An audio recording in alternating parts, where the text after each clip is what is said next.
Okay, it's time to tackle this display here. This area in front of the greenhouse is what we see when we look out the back door, and it's very messy right now because this is where I had all of the spring bulbs. Now I do have like a rose here, I have like a large barrel that I'm going to replant at some point as well. I just want to find something nice for there. But yeah, all the bulbs have gone over, so I think we're going to move those, and I might even cut this back. So see here, this has the osteospermum in there, but if I look down, see down here, like this little shoots, like right at the base. So I'm going to cut that back, and then also in here I have a Salvia amistad in at the bottom there, and I have another one here that is starting to sprout, but I might cut that back. Yeah, cut that back and kind of start from scratch there. But like there's other bits that are really happy here, but I just want this to look magnificent. So that's the plan of action today. Might put a couple of these hydrangeas in there. These are all cuttings, there's 3 different pots there, but they seem happy here. I think they like sun, so I might not do that. Now what I'm thinking is, like with the veg truck, I'd love to put that up at the back there, maybe where the olive tree is, but I don't know if it's too big, because I feel like it takes up a lot of space here for us. Like I want to even like bring some of the pots along here and kind of have stuff growing up there. It's gonna be fab. And same here, have stuff growing up that trellis. I'd love to have stuff growing up that trellis. Let me see if I had the veg trug from there here, but like the olive tree seems happy here, but if I had that there, it means that we could put like either climbers up there, but also have it as like a herb garden, not herb garden, like a herb planter beside the barbecue. My mum is here today working in the garden, so probably won't be filming that much to camera, but it's fine. She doesn't really like being on camera, like sometimes she's not too bad about it, so just have to be aware of that. But I think I'm going to put, see these salvias here, put those outside, and I have the salvia amistats as well, because I think it's going to take a while. Like when it comes to a garden transformation like this, it doesn't all happen in one day. It's not going to all look magnificent in one day. That's part of the whole gardening process. Like you could go to the garden centre and buy smaller plants that will take a while to fully establish, and then they'll look their best. Right, let's get cracking outside. I was planting the spring bulbs last year. I didn't do like any kind of bulb lasagnas, so like in this container here, this one here, it's just daffodils. In that one there, just tulips. This one back here is just daffodils. So I don't like to reuse the tulips. I know the daffodils will come back every year, but the tulips won't. So I'll get rid of the tulips from those containers. No point keeping them, because if they do come back, they won't come back as strong. Like you might just get leaves.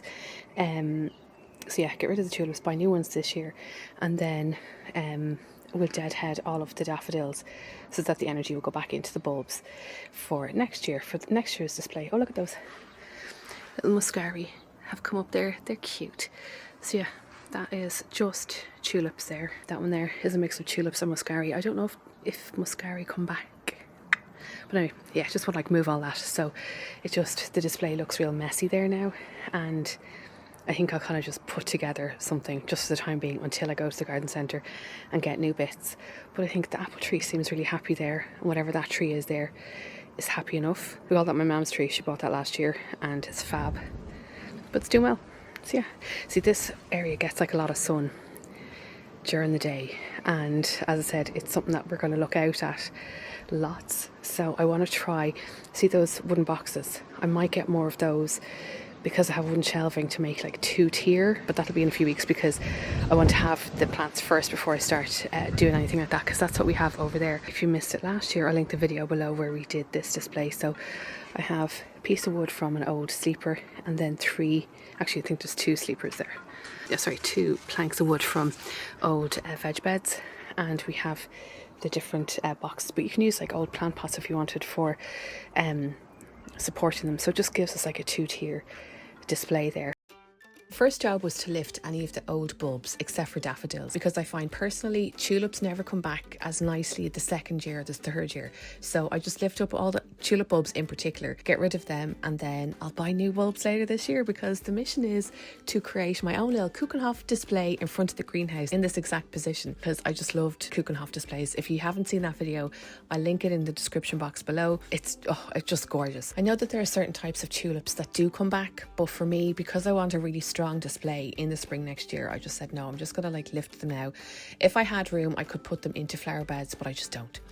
Then I decided to cut back the osteospermum. I loved this flower so much. It was such a strong, vibrant colour, but I could see lots of new shoots at the base of each of the stems. So I said, right, I'll take it off. And I did the same thing with the Salvia Amistad that was also in this container, because I could see again new shoots at the bottom of that. I love Salvia Amistad. So yeah, look at all those new shoots ready for a new flush of colour later in the spring. That gives me joy. That's like hope there in plant form, isn't it? Then I started deadheading the daffodils, and for me, daffodils do come back really strongly every single year. They're fab. So just cut the top part off. You can pinch them off with your hands if you want. Put them aside for next year. Then I took everything else from the display area here, and look, we had a little friend in the garden with us that day, and it was just lovely. Every so often, the little robin would come over, have the chats, and it would get really close to us as well. It was just lovely. Then it was time for the cuttings that I took last year to come out and live their destiny. Remember these salvia cuttings? Okay, so we've cleared away most of the pots from here. Mum is still chopping away at her roses over there. And I think we're going to might move this one, but we're going to just take the other bits out, just give that a sweep. But what I've done is, Mum has cut back that osteospermum, it's yellow, and then those are the salvia cuttings that I took last year. So I have 2 containers with some pink salvia, I don't know what it is. And I love salvias because they look like little dragons that are going. And so the purple ones are Salvia Amistad, and I don't know what the pink ones are. I'm just going to make the display here with what we have already. Like, that isn't going to go really with the theme, but that's okay for now. So yeah, I've got the different salvias. We have some Verbena bonariensis, and then we have catmint that I dug up, a different type of catmint, and then another verbena. So I think the verbena will give like nice height and movement here, and I have some in there, and then supposed to have some in there. Yeah, I think when I dug that one up, I don't think I dug up enough of the roots, so it's not doing great there, but listen, it'll do, it's fine. So yeah, nice. I like having kind of the height there, and then we'll have the display here. We're thinking about moving some of these hydrangeas. Now I need to repot these ones because there's a few cuttings in there, but I need to get specific compost for that. They like ericaceous, like acidic soil. We're going to move those, potentially these 2. And I mean, like, we'll open us up for like a new display there. How you going on? I'm just cutting off the dead bits. They're cuttings that Mum took years ago. I think we're going to repot those as well and give them fresh compost. We could do that today and give them like a bigger pot. Maybe. Just while you're doing that, and kind of, I think if we... That one looks better at the minute than this. Yeah, no, they're a little bit scaldy.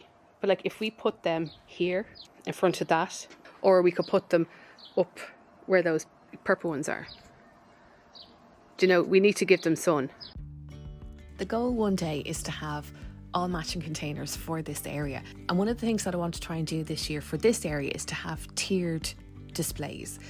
I have a vision, we'll see if it comes to life, but anyway, gave this area a bit of a clean and then brought these hydrangea containers over. Now I've had these for a year or so, and they've done quite well in the area, like where the mirror is, but we decided, right, let's bring them over and we'll just experiment and see. And that's what I love so much about container gardens and container displays like this. Nothing is permanent, and like, do you know what, even when it comes to planting things in the ground, things don't have to be permanent either. But here you're able to move things around, to kind of go, no, that's a bit too symmetrical, or oh no, I don't like that there, and just play and experiment. I decided to plant up some of my cuttings into big containers like this. Now, I didn't use the traditional rules when it comes to planting up a container. You know, the way they have like the pillar, the filler and the spiller. All of these are pillars because I want these 2 containers to give structure to the garden and to that display area when they do bloom.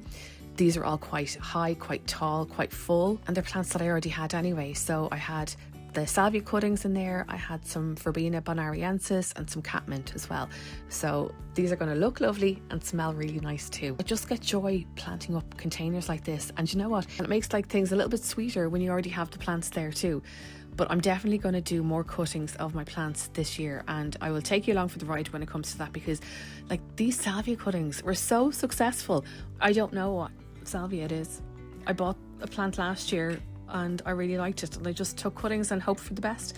And that one there is a salvia amistad, which I have done cuttings of before, not very successfully, but these really took. So maybe it was keeping them over the winter in the greenhouse that helped a lot. It was time to start putting the containers back in the area, and this is where we get to play a little bit and kind of go, no, I'm not sure about this here, but I wanted to put everything out, see what it was like, and then start moving things around as and when I needed to. And it's times like these where I'm bringing pots from different areas of the garden that I realise just how many plants I have.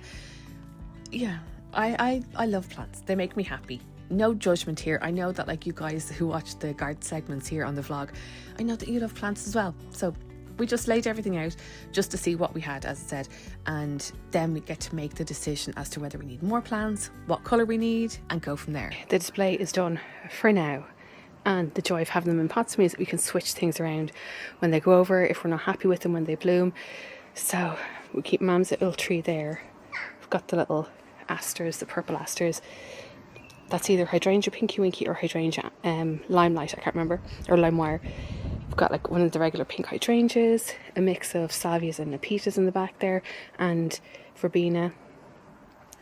I left a little muscari there. We have the yellow snapdragons that are also over here in the ground.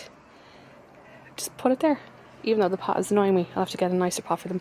I planted verbena in there because I feel like the back pots will have lots of height, and it means that we can put kind of more colourful more blooms, like a shorter pots in the bottom underneath them, to make for a gorgeous display. I put one of the origerons here, love them, my little pink salvia cuttings in there with the salvia amistad, so that'll be a mix of pink and purple. And also there's a verbena in the back there, which will hopefully grow nice and tall. Did a little catmint that I dug up from that side border a couple of weeks ago, just for, I don't know, just cause. More asters, either hydrangea annabelle, or either hydrangea pinky winky or lime wire. I don't know what this is, but it's lovely. And you get like lots of kind of soft pink tiny little blooms. Mam's little fuchsia is there. Our coronet apple tree, I think I need to stake that. I'll get like a piece of wood because it's leaning. And then I think this is some kind of viburnum that I love. So considering like we didn't have to spend any money on this like new display, I know that it's looking very basic at the moment, but like as these things grow and bloom, this will be full of vibrancy and colour and movement. Because I see like even the pink salvia now, that's like moving in the wind, and I love that. And I need to tidy my greenhouse back there. That's another day's work. I haven't even done my little intro here and I'm already looking at plants.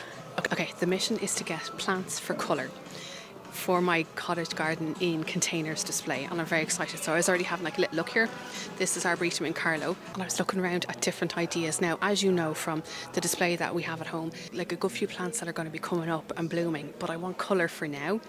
And then what will happen is whenever they go over, I'll take them up and I'll put them in pots if they're perennials for next year. But I don't mind kind of having a mix of perennials and annuals, but we'll see what they have here. Like the flower bed itself has a mix of yellows, purples, hopefully the rose when that blooms that'll be peach, and then I feel like I need to tie that in and maybe like add a couple of pink things in there and then have pink and purple on the display in front of the greenhouse. So that's what we're gonna do. And I was going to say I'm gonna try not to get distracted, but like let's be real, this it's me in Arboretum. Oh, do I have that? That's a geranium and that's pretty, but that's not what we're looking for today. Love the foliage, the way that has colour, but no. Focus, Karen. Did see an offer for perennials over there, so let's go and have a little look. I know that this isn't what we're looking for. I'm literally 3 minutes into filming this part and I'm already distracted. But hold on, look at these acers. Aren't they gorgeous? That is Acer Shiraswanam Jordan, golden leaf Japanese maple. I'm not making any rash or impulsive decisions today. But wouldn't that be lovely in place of where the veg truck was? Like, I'm not going to get it yet because I need to research, and I need to actually research the colours of this. But I feel like this would be a gorgeous... Stop stroking, Karen. I feel like this would be a gorgeous feature in that area, because when you look out the back window, over the dining table, I feel like I need a focus. Could be it, but it might not be. I need to research to see how tall things get, what colours they change to, but that's not what we're doing today. They have an A-list offer for Lupins. This is buy one get one free. That's a bargain. So they have, oh my god, this makes me so happy. Oh, look at that one. Sorry, it's buy one get one free, so it's free. So I'm don't tell me. Yeah, exactly. West Country Lupin. That's real classic, isn't it? Because it has the lilac, and then it looks kind of beneath there's kind of more of a violet colour. That'd be nice. And it's buy one get one free. Blue, white, speck flower. I think I'll get 2 of those. Okay, what's next? Met a lovely woman there, Rosemary, having the chats about plants. So I'd love to know if you, what are your favourite kind of cottage garden plants? Because when I was thinking about what I already have in the containers, in front of the greenhouse, because I have the verbena bonariensis, I have salvias, pink and purple. I'm going to have hydrangeas there as well. The pink. Now I might move those. I'll see. That's one of the joys about having a container garden, because you can move things if you're not happy with the position. So, as I showed you earlier, I moved the pinky winky and lime wire to there. They might go back. I don't know. But I'm taking it kind of bit by bit. Okay, we're going to go up to the perennials 2 for 10. Oh, I feel like the dianthus could be cute. Oh, look at this. Oh, that's pretty. Moroccan daisy. It says white flowers from May to October. So I feel like you're getting good value for money then. Because these are 2 for 10, as you can see on the sign there, I think usually I would try to buy plants in odd numbers. So either 1 or 3 or 5. I don't want to buy 2 of the same, because I don't want everything to look really symmetrical. So even though I'm after buying 2 lupins. But I feel like they're kind of quite pillory, quite structured plants. So I get one of those. And then I think one of the dianthus, because I feel like you get instant colour with these. And it says mid-pink, double flowers, April to October. Look at that. This is early blooms on it, and lots of buds, lots of buds. And grown in Ireland. Oh, and they smell. Oh, they're nice. I might actually get some bedding plants for instant colour. They're nice. Look at those Aquilijas. Oh, they're gorgeous. Oh, they're so pretty. Argyanthum. What? These are just real friendly. Little yellow, pale yellow flowers. Oh, I love those. I'm not going to get them yet, but just an FYI, if you're growing tomatoes, get some French marigolds, because they are companion plants to tomatoes. Because tomatoes can sometimes get hit by aphids, and the scent that these give off kind of repels those aphids. So just an FYI. I think when I go to pot the tomatoes on, I think I'll get some. Actually, sorry, there's somebody, I don't want to interrupt people while they're shopping there, but look at all, if you're thinking about growing your own, look at all of this. They've loads of vegetable packs. They've loads of individual plants. Now, I don't have room this year to grow corn. I'm hopeful someday I will again. But if you're thinking about growing it, I find it really easy to grow. Now, you do need a decent amount of space, and they have the little seedlings here if you want it. Now, a little tip that I've learned when it comes to growing sweet corn is you don't grow them in a line, you grow them in a grid. So get 4 or 6 or 9, that kind of thing, because they self-pollinate. Whenever you'll see little fronds up the top, when they get taller than me, you'll see little fronds at the top, and they can wave in the wind, and that's how they pollinate themselves. So yeah, they're better grown in a grid. And let me show you this actually. Is there anybody there? No, hold on. I'm just letting those ladies shop in peace. I would have loved this before I got my greenhouse. Look at that! It's like a walk-in greenhouse. Let me zoom out so I can show you. Oh, they put little steps in here. Look. You can fit loads in here. Hold on, I get closer and I'll show you. So look, it's fab. Now what I'd recommend doing, because I had a few plastic greenhouses in my time, is in the corner. So see these outer corners here, and as well maybe along the sides as well. I would weigh those down with if you have bags of sand or gravel, and it means that this will not go anywhere. But like, look, they can fit so much in here. And then at the end of the year, you could take it down if you wanted. A little like window vent at the back. You can close the door if you want. I think it's such a great idea. So with the mixed bedding being 4 for 14, it gives me free reign, doesn't it? And like, look at these, right? So they have these packs of lobelia, 10 pack. They look to be like a little purple colour. Get some of those. Oh, this will be good for containers. Lobelia trailing mix. Perfect. Say that edge was the edge of a container. To have them trailing, it would just take the edge off, and like you're not really going to be looking at the pots, the containers. Okay, we'll get some of those. There's some lobelia that aren't trailing, that just are regular ones, but I'm going to get the trailing ones. I think they'll go perfectly. So they're like a mix of pinks, whites and purpley lilac-y shades. Perfect. I might get 2 of those because what I'm thinking is to have the cottage containers in front of the greenhouse tie in with the ones that will be on the patio as well. So if I have extra of these, it'll kind of tie everything in rather than each section looking different, if that makes sense. It'll be like a bit of a flow to it. So, and like for 4 for 14, that's brilliant. Okay, time to go home, time to plant all these and watch the garden come together bit by bit. So when I was chatting to that lady Rosemary earlier, I was saying to her something that I've heard, I've spoken about this before here on YouTube, and Tishmarsh had said to go to the garden centre every month and then pick up what's in bloom, and then you go to the next month, you buy what's in bloom. So you'll always have colour throughout the year, and especially then if you buy perennials, you'll have that colour at that time next year as well. So we were trying to, like, she said to me, she goes, it's a girl math when we were figuring out like to buy one get one free for the lupins, and she's not wrong. Like, I can justify any purchase. But come here, this is what I saw here, hold on. So this is what I saw in the distance. I think these are osteospermum. So this doesn't have a plant label, so I'm reading the actual plant pot.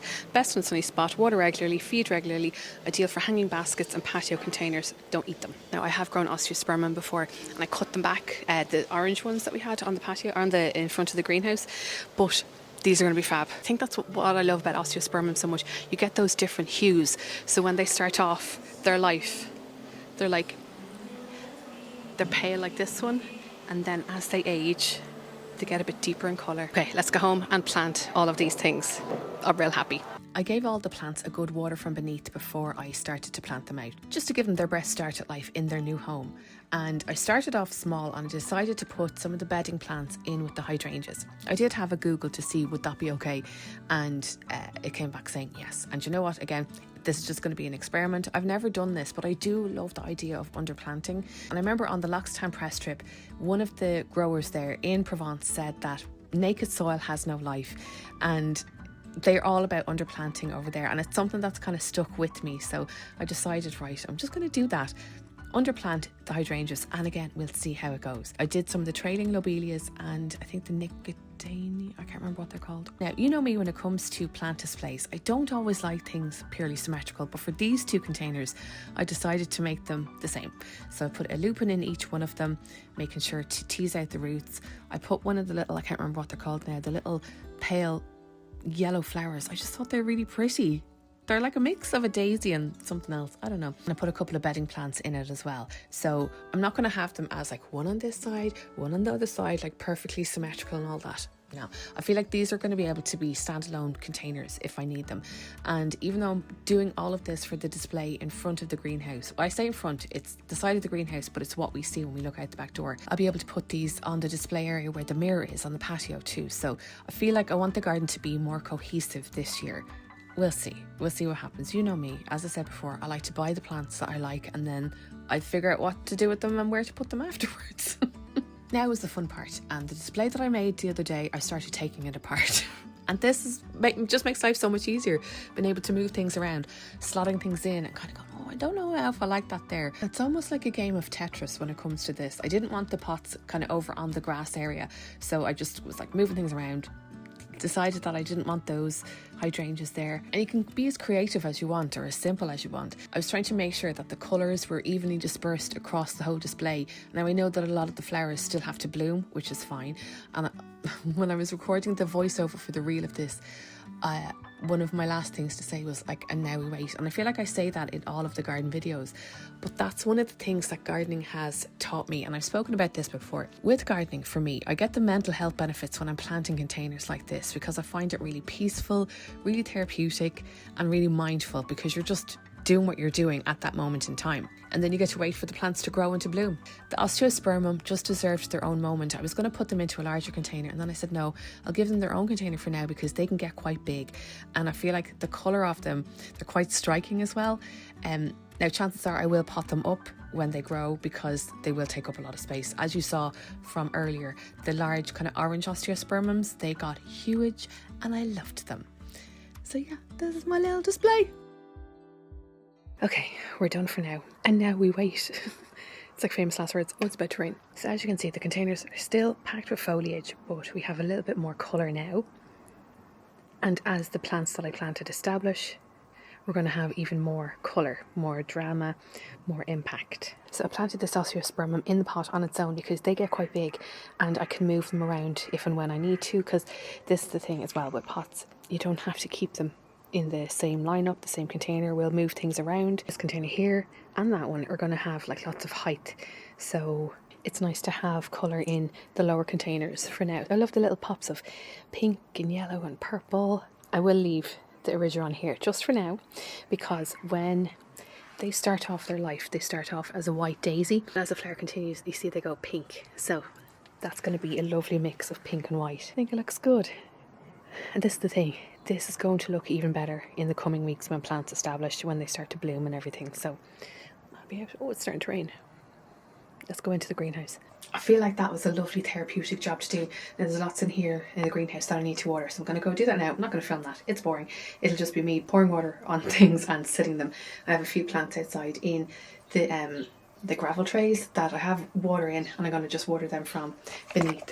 And like the next thing that I'd say we're going to tackle is see this container area here where the mirror is, but I might do that like in a couple of weeks. But thanks a million for watching today. I'll catch up with you next week where we'll be chatting all things Chelsea Flower Show. I'm looking forward to seeing over there what is trending, what's new. But in fairness, I don't follow trends when it comes to gardening. I kind of just buy what I like and I hope for the best. But it'll be nice to see kind of like the themes that are there. Actually, that's probably a better word. Then we get to take the inspo and then use some of it here in the garden. I'll pass my inspo on to you. Chelsea Flower Show, they have it on, it's either BBC One or BBC Two during the week, so set it to record and get loads of inspiration. I'm going to be recording it even though I'll be there, because I feel like on days like that you're trying to kind of take it all in and try to see as much as you can, and it can be quite overwhelming. I'm going to record that so I get the full 360 behind the scenes. Anyway, I will chat to you next week. Have a gorgeous week. Happy planting, happy gardening, and I'll see you then.